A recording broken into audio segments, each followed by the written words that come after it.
Billionaire's Night with his ex. Tunghayan na po natin ng ikalawang bahagi. Ikaw? Halos sabay sila nagsalita ng taong muntik niyang mabangga. Si Shana. Mas kaya pa ng puso niya siya kung multo ang nakita niya kesa ang taong nasa harap niya ngayon. Si Vic. Kung sa bagay, papasa na rin siyang multo dahil matagal ko na siyang itinuring na patay. Bulong ng isipan niya. What are you doing here?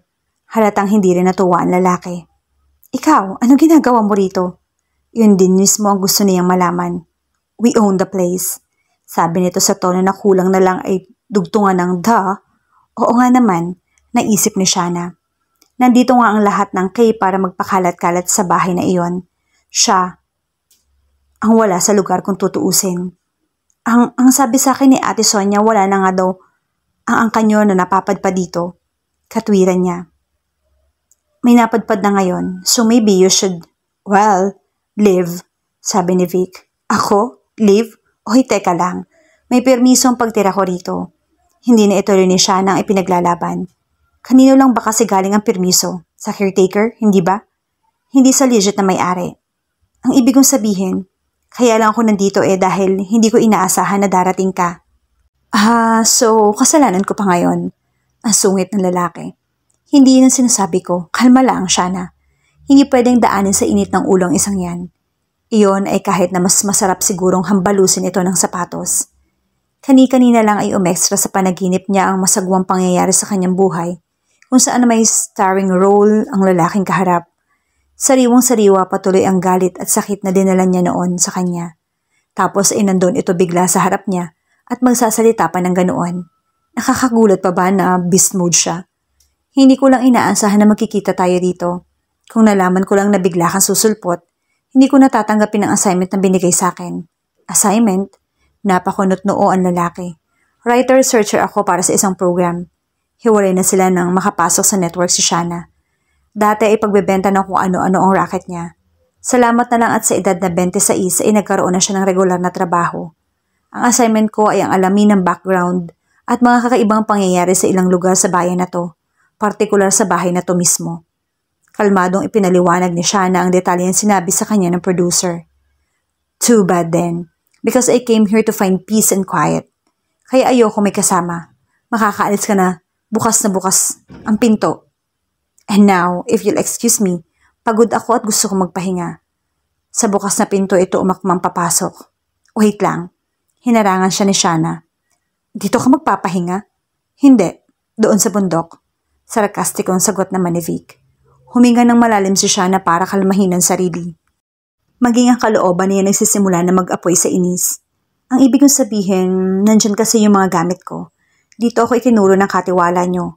Pinipilit pa rin niya ang gawing kalmado ang pagsasalita. This is my own room whenever I come here. Rare though those times may be. Hindi naman siguro ilang maleta ang gamit mo, hindi ba? Ilipat mo na lang. Total hanggang bukas ka lang naman. Mamaya mo na kunin. Like I said, I'm tired and I need to rest. Nilagpasan siya ni Vic pagkatapos magsalita. Parang ang isasara na nito ang pinto pero hinawakan iyon ni Shana. Kukunin ko na ngayon. Gusto ko maligo. Maya-maya niyan, bukas ka na lang magising. Di manlilimahid naman ako. Hindi na siya nakatiis kaya brusko na rin ang pagsasalita niya. Maghahanap na lang siya ng ibang titirhan. Hindi siya magmamakaawa sa lalaking to. Hindi ka ba marunong? Hindi pinansin ni Shana ang sinasabi ni Vic. Dumiretso siya sa cabinet na kanina lang ay pinaglagay niya ng mga damit. Isinampay na lang niya lahat ng mga iyon sa braso. Dinampot niya ang malaking bag at bit-bit ang mga iyon, lumabas na ng kwarto. Nakabukas ang pinto ng katapat din na kwarto.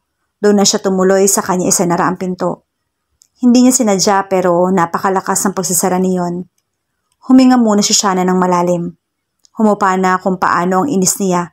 Pero mas mabuti yata na nagstay na lang iyon dahil ngayon pa nababawasan na may ibang damdaming pumapalit doon. Damdaming ayaw niyang masyadong i-analyze. Kung ano dahil sa takot. Sa itinagal-tagal niyang hindi nakita si Vic, nakakainis madiskubre na matinding kabog sa dibdib pa rin ang hatid nito sa kanya. Kahit pa sobrang sungit na lalaki at pinapalaya siya. Di lalayas, may iba pa naman siguro kung matutuluyan, hindi ba? Pero paano kung wala? Sumasakit ang ulo ni Shana. Kung bakit naman kasi Biglang sumulpot-sulpot si Vic sa napaka-inconvenient na panahon pa. Mamaya na niya iisipin yon. Maliligo muna siya pagkatapos ay kakain. Tumuloy na siya sa banyo. Binuksan niya ang shower at sumahod sa dusta. Refreshing. Masarap sa pakiramdam ang maligamgam na tubig. In all fairness, kahit pang sinaunang panahon ang bahay ay may modern amenities iyon gaya na lang ng hot shower. Dahil sa singaw ng mainit na tubig, ay nagkaroon ng mist ang salaming nasa loob ng banyo. Nang abutin ni Shana ang tuwalya para itapi sa sarili, ay naisipan niyang tingnan kung ano ang kanyang hitsura. Kung makakaharap niya si Vic, ay gusto naman niya na maayos ang pagbumukha niya. Pinunasan niya ang kamay ng salamin para mabura ang mist. Saka siya biglang nanigas. May nakita siyang babaeng nakatayo sa likuran niya. Sa pagkurap niya ay nawala rin agad ang refleksyon. Hindi na bago sa kanya ang ganoon. Pero ang bago, iyong makarinig siya ng malakas na sigaw at mukhang hindi galing sa kaluluwa, kundi sa isang taong buhay pa. Napatakbo si Shana palabas ng banyo kahit patuwalya lang ang tanging suot. Saktong nakalabas siya ng banyo, ay iniluwa naman ang pinto ng kwarto nito si Vic. Humahangos ang lalaki. Sa sobrang pagmamadali ay wala yata ito nakikita. Kaya hayon, dire-diretso ito sa pagtakbo. At sa pagkakataong iyon ay nagkabanggaan sila. Kasalanan ni Vic. Sinagasaan siya nito. Aray naman, bulalas ni Shana. Malaking tao si Vic kaya naitulak siya ng momentum nito. Sinusubukan din naman ni Shana na umiwas. Kaya nasa akto siya ng pagpihit ng matamaan ni Vic. Nawalan siya ng balanse at bumagsak sa sahig. Sumakit ang balakang niya at mas masaklap, nakala sa pagkakabuhol ang tuwalya na nakabalot sa kanya. Nabuyang-iyang tuloy sa mga mata ng lalaki ang kanyang alindog. Oh, sorry. I'm really sorry. Tumungo si Vic sa kanya para alalayan siya sa pagtayo bago natigilan. Napatitig ito sandali sa katawan niya at napanganga. I'm really sorry. Nag-iwas ito ng tingin. Nagkumahog sa pagbangon si Shana nang itapak niya ang kaliwang paa ay napabulala siya. Masakit iyon. Napilit siguro sa pagtatangka niyang umiwas kay Vic. Dahil sa pag-ungot niya ay bumaling uli sa kanya ang lalaki. Napakapit naman siya sa braso nito. Kung hindi niya iyon gagawin ay baka mapaupo uli siya sa sahig. Ano nangyari? Tanong ni Vic. Yung pa ako, masakit. Nakaiwas ng tingin na yumuko si Vic para abutin ang tuwalyang nalaglag. Nang mag-aangat ng ulo ay mukhang naman ni Shana, itinuon ng lalaki ang mga mata habang iniaabot ang tuwalya. Mabilisan lang ang pagtatapi ni Shana. Hindi kasi siya makatayo ng matagal. Masakit talaga ang paa niya. Napansin siguro ng lalaki na napapangiwi siya, kaya inilahad nito sa kanya ang kamay para maalalayan siya. Sasamahan na kita sa kwarto mo. Tatanggi pa sana siya. Hindi nga siya makalakad ng maayos. In all fairness to Vic, kung makaalalay ito ay hindi halata na gusto siyang ihagis sa pinakamalapit na dump site. Sa paraan pa lang ng pagtatagisan ng mga bagang ng lalaki, ay nahuhulaan na ni Shana na nagpipigil ito ng silakbo ng damdamin, pero maiingat na rin ang pagkakahawak sa kanya. Nakaramdam naman siya ng kakaiba. Affected ka pa rin? Nakakainis ang ideyang iyon. San siya na? Na-inlove lang ng todo. Katwiran niya. Na-inlove, nasawi, umastang sa lawahan. Nasaan ka, mahal ko? Natigilan si Shana. Hayon na naman ang boses sa isipan niya. Kung hindi siya naging spirit quester ay baka isipin ni Shana na nasisiraan na siya ng bait. Pero dahil sa karanasan, ay alam niyang posibleng isang kaluluwang hindi matahimik ang boses na naririnig niya sa isipan. Bubuhatin na lang kita kung hindi mo kayang lumakad. Nawala ang pansin niya sa boses na magsalita si Vic. Agad siyang naturete nang ma-imagine na binubuhat siya ng ex-boyfriend. Akala lang pala ni Shana na fully recovered na siya sa nararamdaman para sa lalaki. Kung makaget over na kasi siya, bakit ganun ang epekto sa kanya ng pagkikita nila nang hindi sinasadya? Nataranta siya ng husto, kaya pati heartbeat niya lagpas yata sa safe level. Nakita kaya niya ako ng hubad? Sino ang hindi matataranta? Pero alam ni Shana, hindi yun ang totoong dahilan. May something lang talaga ang kasamang lalaki na kayang yanigin ang buo niyang pagkatao. Wag na, kaya ko nang lumakad. Mahirap magpabuhat kay Vic. Baka hindi kayanin ng puso niya. Paika-ika man, after 20 years in, narating din nila ang kwartong nilipatan niya matapos siyang i-reject ni Vic sa guest room na unang pinagamit ni Ate Sonia. Pabagsak na naupo sa kama si Shana. Akala niya iaalis na lalaki kaya hindi siya handa nang bigla itong Tumalong ko sa harapan niya, saka hinawakan ang na-injure niyang paa. Namamagana, ikukuha kita ng yelo. Huwag na, utang na loob ko pa yun sa'yo. Hindi siya pinansin ni Vic. Umalis sandali ang lalaki at pagkatapos ng ilang minuto, ay bumalik na ito na may dalang ice pack. Ako na. Inilahad ni Shana ang kamay pero hindi ibinigay ni Vic ang ice pack. Tumalong ko uli ang lalaki at ito mismo ang naglagay niyon sa kanyang paa. Gusto mo magpakaalipin, di go. Sa loob-loob na lang niya. Iakyat na lang ni Ate Sonia yung pagkain mo. Baka mahirapan ka pang bumaba. Hindi na naituloy ni Shana ang sinasabi. Hangin na lang kasi ang kausap niya dahil lumabas na ng kwarto si Vic. Nagmamadali na sa pagbaba ng hagdan si Vic. Wala naman siyang hinahabol. Gusto lamang niya makalayo kay Shana. He thought he would be fine if he ever saw her again. Na kaya niyang makita ito nang hindi naaapektuhan. Hindi pala. Dahil ngayon nangyari na nga iyon, ay para siyang naguguluhan. Pero wala na siyang balak isiping mabuti kung ano ang nararamdaman. Kung galit, panghihinayang, inis o kung ano man yon, ay wala na siya sa mood na intindihin. Mas gusto niyang isipin na nagulat lang siya. Oo, pagkagulat lang yon. Biglaan lang kasi ang pagkikita nila ni Shana. Gusto niya ng katahimikan kaya napadpad siya sa ancestral house nila. Pero imbis na katahimikan ay nakbubulabog na kalooban ang inabot niya. Napaupo si Vic sa huling baitang ng grand staircase. Bigla niyang naalala ang paghihiwalay nila ni Shana. In all his 30 years of existence, he had never been so affected by an event in his life. Apektado siya pero pinipilit niyang itanggi ang ilalim ng epekto niyon. Na maghiwalay sila ni Shana, ibinuhos niya lalong atensyon sa trabaho. Halos sa ospital na siya tumira. Ang good news, maraming pasyente ang napagpala ng kanyang dedikasyon. Ang bad news, hayon ang inabot niya, matinding burnout. Basta dumating na lang ang araw na ayaw niya nang bumangon mula sa kama. Kaya nagbakasyon si Vic, pero wala rin siyang napala. Hindi pa rin siya nakakaramdam ng hinahanap na fulfillment. Para siyang napagod para sa wala. Naisip niya maghanap na lang ng tahimik na lugar. Dinala siya ng mga paa sa lumang bahay ng angka nila sa probinsya. No one would bother him there. Wala na kasi ang mga relatives niya na gusto magbakasyon doon. Never mind if it was reputed to be haunted. Malay ba ni Vic kung totoo nga yun? Malamang hindi naman kamag-anak niya ang mga multo kaya bakit siya matatakot? Pero inaamin niya, natakot siya na may maaninag na anino na sa isang sulok ng kwartong ginagamit. Napalundag siya at napasigaw saka nagtatakbo. Napalabas patuloy ng banyo si Shana nang wala ang suot. Nag-init ang mukha ni Vic na maalala ang nakita. Oh sir, ba't nandyan ka? Nagulat siguro si Ate Sonia na makita siya nakaupo sa hagdan. Dala ng katiwala ang tray na may lamang pagkain para kay Shana. Napatayo na agad si Vic. Wala ate, tutuloy na ako sa kitchen. Ay sige sir, nahinda ko na rin po yung pagkain mo. Pero bago matuloy ni Vic ang pagbaba, ay parang may humihila sa tingin niya. Ang dalawang magkatabing portrait ang nalingunan ni Vic. Alam niyang hindi nakaano-ano ang babaeng katabi ng portrait ng lolo niya. Lumipat ang kanyang tingin sa portrait ng great-great-grandfather niya. Malaki pala ang pagkakahawig nila. Dito rin kinuha ang kanyang pangalan. Victor Augusto Perez ang pangalan nito. Siya naman ay si Vic August Perez. Pareho kasing buwan ng Agosto ang birthday nila. Hitsura ng isang tao na may pinagdadaanan. That's how his great-great-grandfather looked in the painting. Familiar kay Vic ang ganoong ekspresyon. Ganoon din kasi ang ekspresyon na nakikita niya sa salamin. Kumalaman sikmura niya at iyon ay nagtulak sa kanya na bumaba.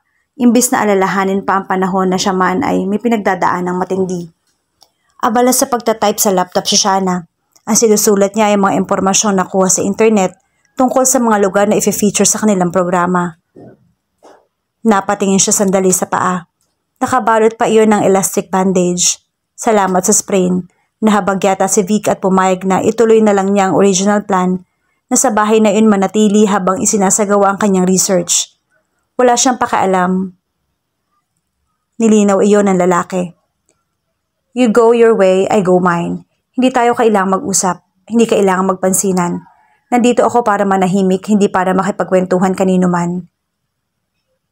Normal na sabi ni Vic. Okay yun sa akin, sagot ni Shana. As if naman gugustuhin ko makipagplastikan at makipagtsikahan sa iyo for God's sake, two-timer. Dugtong niya sa isip. Pero isang tanong lang, ba't ka napadpad dito?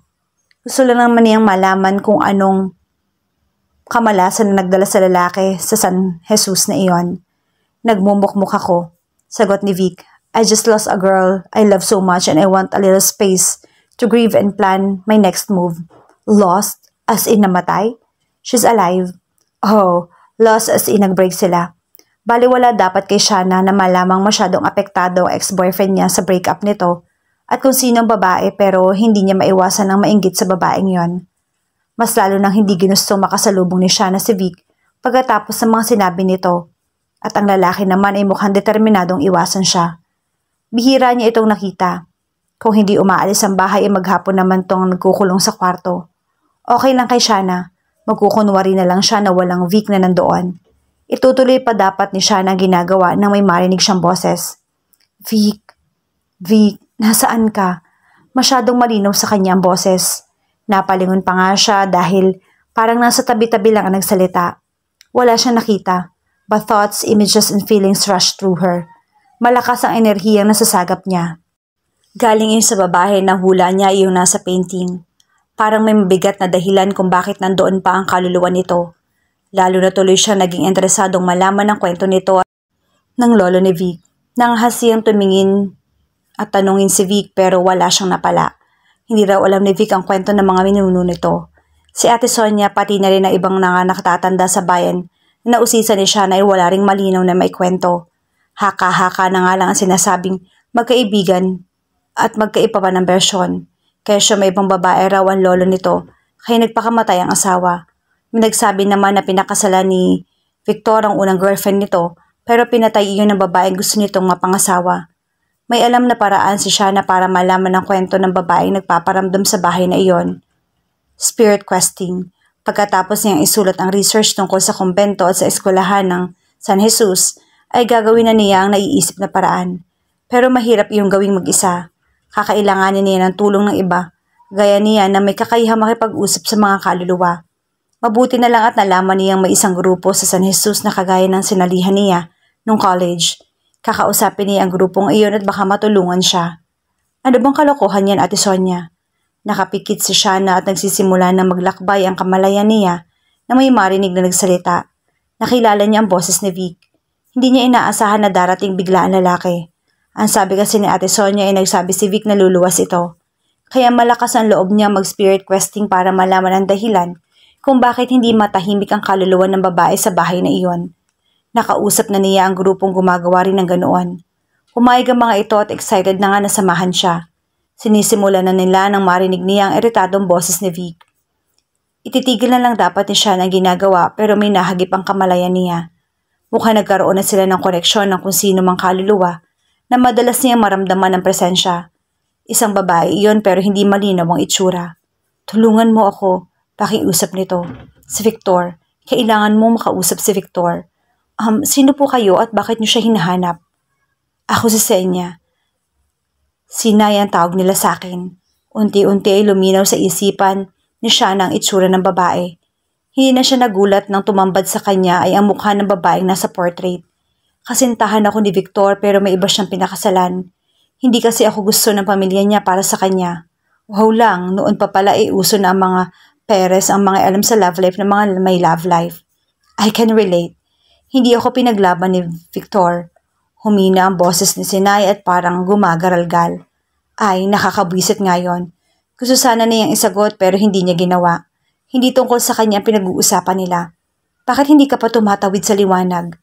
Karaniwan sa mga kaluluwang ligaw na nakakausap ni Shana ay may pakay kaya nananatili pa sa mundo ng mga buhay. Gusto kong sabihin sa kanya na hindi ko siya sinasadyang saktan. Ginawa ko lang yun para sa aming kapakanan. Posibleng tumawid na siya sa liwanag, sabi ni Shana. Pero habang sinasabi iyon ay may naramdaman siyang iba na presensya. Hindi niya alam kung sino iyon pero parang may pinapasan din ito sa dibdib. Mabilis din iyong nawala. Alam ko nandito pa siya. Nararamdaman ko, sabi ni Sinay. Pero hindi ko siya makita. Sinaktan din naman niya ako. Sobrang sakit. Napahikbi ito. Naramdaman uli ni siya ng mahinang presensya kanina. Pero hindi talaga niya mahanap ang pinanggagalingan. Ano bang nangyayari? Si Sinay na munang kinausap ni Shana. Naging duwag ako. Napahagulhol na ng tuluyan ng babae. Sa paanong paraan? Gusto mo ba talagang malaman? Yun mismo ang pakay ko kaya ako nandito. Sagot niya. Magandang makinig lang sa kwento pero mas mainam nang hindi hamak ang maranasan mo mismo ang mga pangyayari. Kung papayag ka, isasabihin ko yun sa'yo sa paraang mas maiintindihan mo. Buksan mo ang iyong kamalayan. Hayaan mo pansamantalang magsanib ang pag-iisip natin at nang maipakita ko sa iyo ang sinapit ng pagmamahala namin ni Victor. Sabi ni Sinay. Nakuha agad ni Shana ang ibig sabihin ni Sinay. Humihingi ito ng permiso na sakupin ng pag-iisip niya. Nakakakaba iyon pero nakaka-excite rin. Nasubukan na iyon dati ni Shana nung ma-encounter niya ang isa sa mga biktima ng ozone disco tragedy. Nawala ang koneksyon ng kaluluwang nakausap niya noon dahil siguro nasyak ang sistema ni Shana sa sakit na nararamdaman. Pumapayag ako. Nasa isip lang iyon ni Shana pero sigurado siyang narinig iyon ni Sinay.